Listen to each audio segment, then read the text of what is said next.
லாவெண்டர்ல coffee brown combination. இதை வந்து blouse piece. Next எல்லாருமே வெயிட் பண்ணிட்டு இருந்த நேவி ப்ளூல லாவெண்டர் காம்பினேஷன். இதான் வந்து பிளவுஸ் பீஸ்.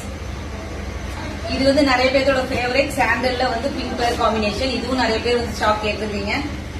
இதான் பிளவுஸ். இது வந்து இப்ப ரீசெண்டா நிறைய பேர் கேட்டுட்டு இருக்கீங்க நேவி ப்ளூல ஸ்கை ப்ளூ காம்பினேஷன். இதான் வந்து பிளவுஸ் பீஸ். நெக்ஸ்ட் ரொம்பவே சூப்பரான வெங்காய சருகு கலர்ல உங்களுக்கு வந்து காஃபி ப்ரௌன் காம்பினேஷன். இதான் பிளவுஸ். ஆல் டைம் ஃபேவரட் எல்லாத்தோட சாண்டல்ல உங்களுக்கு வந்து காஃபி ப்ரௌன் காம்பினேஷன். இதெல்லாம் வந்து ரொம்ப நாளா கேட்டுட்டே இருந்தீங்க. இதான் பிளவுஸ் பீஸ். நெக்ஸ்ட் இப்ப சூப்பரா வந்து ஸ்மால் பார்டர்ல டெட்டில இருந்து red colour black colour combination. இதான் வந்து பிளவுஸ் பீஸ். இந்த கலர் காம்பினேஷன் வந்து நான் அதிகமா எக்ஸ்பிளனேஷன் கொடுத்தேன்னு வச்சுக்கோங்களேன், நிறைய பேருக்கு சோல்ட் அவுட்னு சொல்லணும். சும்மா நம்ம எக்ஸ்பிளனேஷன் கொடுக்காம நிறைய பேருக்கு என்கொயரி பண்ணிட்டு இருக்கீங்க. இதுதான் பிளவுஸ் பீஸ். மஸ்டர்ட்ல பிளாக் கலர் காம்பினேஷன். ரொம்பவே அழகான நேவி ப்ளூல உங்களுக்கு வந்து ராணி பிங்க் காம்பினேஷன்.